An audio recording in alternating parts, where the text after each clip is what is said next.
Hello everyone, आज हम बात करेंगे रीनीट 2026 के लिए कुछ मोस्ट एक्सपेक्टेड क्वेश्चंस के बारे में, जो कि बहुत इंपॉर्टेंट है। और इसमें आपको जूलॉजी और बॉटनी दोनों के ही मिक्स क्वेश्चंस देखने को मिलेंगे। तो जो भी लोग या जो भी बच्चे रीनीट 2026 दे रहे हैं, उनके लिए ये वीडियो बहुत ज़्यादा इंपॉर्टेंट है। तो प्लीज़ वीडियो को एंड तक देखें और स्किप ना करें। तो चलिए हम कंटिन्यू करते हैं। तो हमारा फर्स्ट क्वेश्चन है, in water hyacinth and water lily pollination takes place by. Water hyacinth और वाटर लिली में पॉलिनेशन किसके थ्रू होता है? तो हमारे पास ऑप्शन है water currents only, winds and water, insects and water, insects और विंड।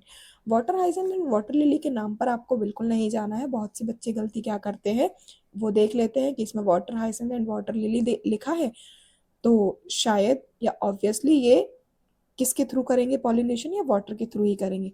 तो इनमें से कोई भी ऑप्शन जिसमें वाटर उनको दिख जाता है तो वो ऑप्शन टिक कर देते हैं, लेकिन आपको ऐसी कोई गलती नहीं करनी है।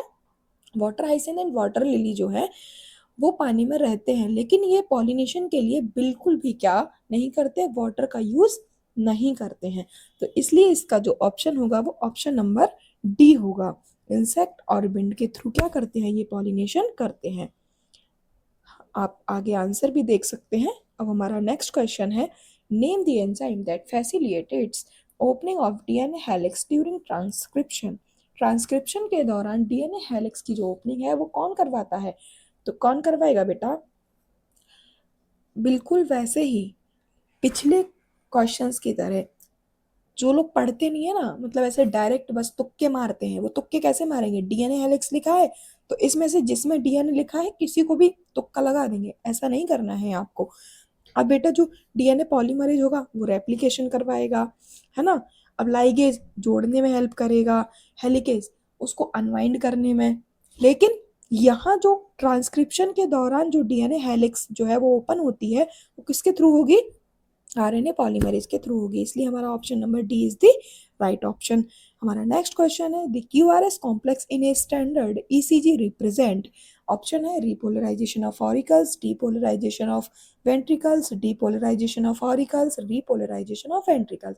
तो हमारा जो क्यूआरएस कॉम्प्लेक्स जो है वो किसको रिप्रेजेंट करेगा? वो रिप्रेजेंट करेगा डीपोलराइजेशन ऑफ वेंट्रिकल्स को।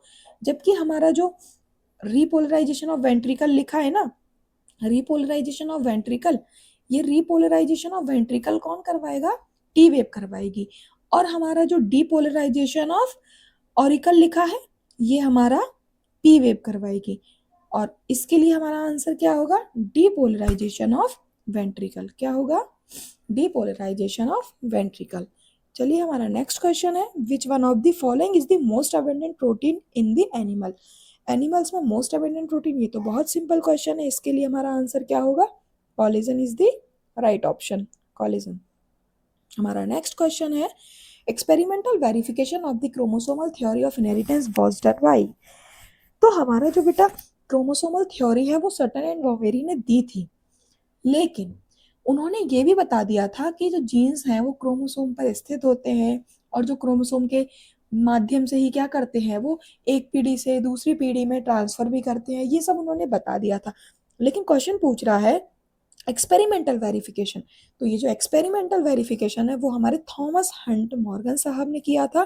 तो इसके लिए हमारा जो आंसर होगा option number D is the right option, Morgan. हमारा नेक्स्ट क्वेश्चन है, ए typical angiosperm embryo sac at maturity is 8 nucleated, 8 celled, 7 nucleated, 8 celled, 7 nucleated, 7 celled, 8 nucleated and 7 celled। तो इसके लिए हमारा आंसर क्या होगा? 8 nucleated and 7 celled। हमारा नेक्स्ट क्वेश्चन है, which of the following are not secondary metabolites in plant। Question पूछ रहा है कि इनमें से क्या नहीं होना चाहिए, सेकेंडरी मेटाबोलाइट्स नहीं होने चाहिए। तो कौन सा ऑप्शन होगा? तो option number A is the right option, because amino acid and glucose दोनों ही क्या है, प्राइमरी मेटाबोलाइट्स है। जबकि हमारे morphine, codeine, vinblastine, curcumin, rubber और गम्स, ये सभी हमारे सेकेंडरी मेटाबोलाइट्स है। चलिए हमारा नेक्स्ट क्वेश्चन है, receptors for sperm binding in mammals are present on. Option है perivitelline space, corona radiata, zona pellucida, vitelline membrane. तो बेटा हमारा जो स्पर्म बाइंड करेगा वो जोना पेलुसिडा पे जाके करेगा, और जो जोना पेलुसिडा है वो हमारे मैच्योर फॉलिकल में बन जाती है। ठीक है, जबकि हमारी प्राइमरी सेकेंडरी टर्सरी फॉलिकल में जोना पेलुसिडा नहीं होती है। तो इसके लिए हमारा जो आंसर होगा option number C, zona pellucida is the right option. हमारा नेक्स्ट है which of these is not an important component of initiation of parturition in human. Question बोल रहा है कि इनिशिएट नहीं करेगा पार्चुरेशन को, तो कौन सा इंपॉर्टेंट कंपोनेंट इनमें से नहीं है। रिलीज ऑफ ऑक्सीटोसिन ये तो करेगा, increase of oestrogen and progesterone ratio ये भी करेगा, रिलीज ऑफ प्रोलैक्टिन ये नहीं करेगा, सिंथेसिस ऑफ प्रोस्टाग्लैंडिन्स ये भी करेगा। तो इसके लिए पूछा है कि नॉट एन इंपॉर्टेंट कंपोनेंट, तो क्या होगा option number C is the right option. और जो हमारा प्रोलैक्टिन है ना बेटा, वो आफ्टर पार्चुरेशन हेल्प करता है, किसके सिक्रीशन में, मिल्क के सिक्रीशन में। तो हमारा answer option number C is the right option. Next question है हमारा, Dobson units are used to measure thickness of. Dobson unit किसकी थिकनेस को मेजर करती है, तो ये बेटा ओजोन की थिकनेस को मेजर करती है। Option number A is the right option. हमारा नेक्स्ट क्वेश्चन है which of the following RNA is not required for the synthesis of protein. कौन से आरएनए जो है वो प्रोटीन के सिंथेसिस में रिक्वायर्ड नहीं है। तो हमारा जो S I R N A है वो हमारे प्रोटीन के सिंथेसिस में रिक्वायर्ड नहीं है, जबकि हमारा R R N A, M R N A, T R N A इन तीनों की ही रिक्वायरमेंट होती है। तो हमारा नेक्स्ट क्वेश्चन है chronic autoimmune disorder affecting neuromuscular junction leading to fatigue weakness and paralyse of skeletal muscle is called as. Option है हमारे पास gout, arthritis, myasthenia gravis, muscular dystrophy. Gout जो है, गाउट में क्या होता है बेटा, हमारा जो जॉइंट्स होते हैं ना उनमें यूरिक एसिड के क्रिस्टल जमा हो जाते हैं। हमारा अर्थराइटिस, अर्थराइटिस में इन्फ्लामेशन हो जाता है। और हमारा जो माइस्थेनिया ग्रेविस है ये बेटा हमारा न्यूरोमस्कुलर जंक्शन को यही अफेक्ट करता है। तो इसके लिए हमारा जो राइट ऑप्शन होगा वो यही होगा, option number C is the right option, myasthenia gravis. क्या होगा, माइस्थेनिया ग्रेविस, है ना।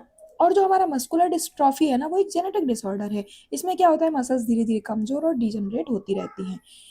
तो अब हमारा नेक्स्ट क्वेश्चन है the production of gametes by the parents, formation of zygote, the F1 and F2 plants can be understood from a diagram called।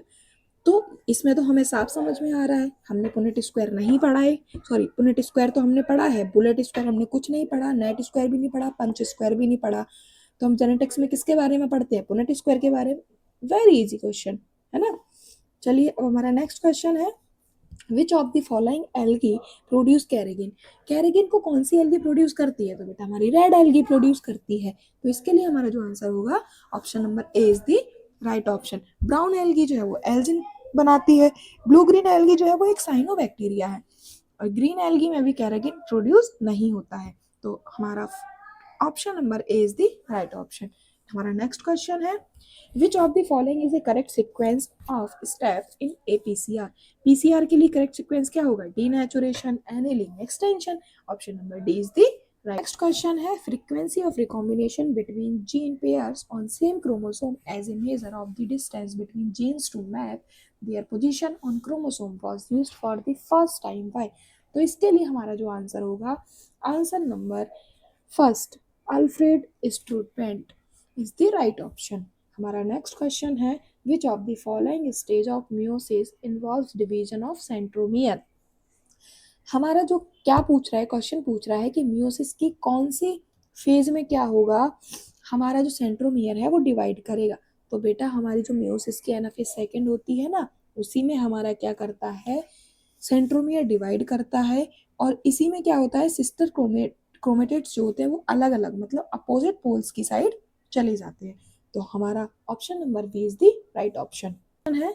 Match list first with list second, list first और list second, vasectomy oral method, coitus interruptus barrier method, cervical cap surgical method, Saheli natural method. तो हमारा जो vasectomy है उस वो क्या होता है, सर्जिकल मेथड होता है। हमारा जो कोइटस इंटरप्टस होता है बेटा ये हमारा नेचुरल मेथड है। हमारा जो सर्वाइकल कैप है ये एक बैरियर मेथड है, और सहेली क्या है, ओरल मेथड है।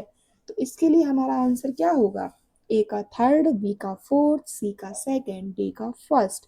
तो option number first is the right option. हमारा नेक्स्ट क्वेश्चन है vital capacity of lung is. Option है IRV plus ERV plus TV plus RV, IRV plus ERV plus TV minus RV, IRV plus ERV plus TV, IRV plus ERV। तो बेटा हमारी जो vital capacity होती है वो inspiratory reserve volume plus expiratory reserve volume plus tidal volume, इन तीनों से मिलके बनती है। अगर क्वेश्चन पूछा टोटल लंग कैपेसिटी तो हम क्या बताते हैं, vital capacity plus residual volume. ठीक है, तो इसके लिए हमारा जो ऑप्शन होगा option number C is the right option. चलिए, ये हमारा आज का लास्ट क्वेश्चन था। अब इसके आगे की चर्चा हम नेक्स्ट वीडियो में करेंगे, और ऐसे ही इम्पॉर्टेंट क्वेश्चंस और इम्पॉर्टेंट इंफॉर्मेशन के लिए हमारे चैनल को सब्सक्राइब कर लीजिए और हमारे साथ जुड़े रहिए। जय हिंद, जय भारत।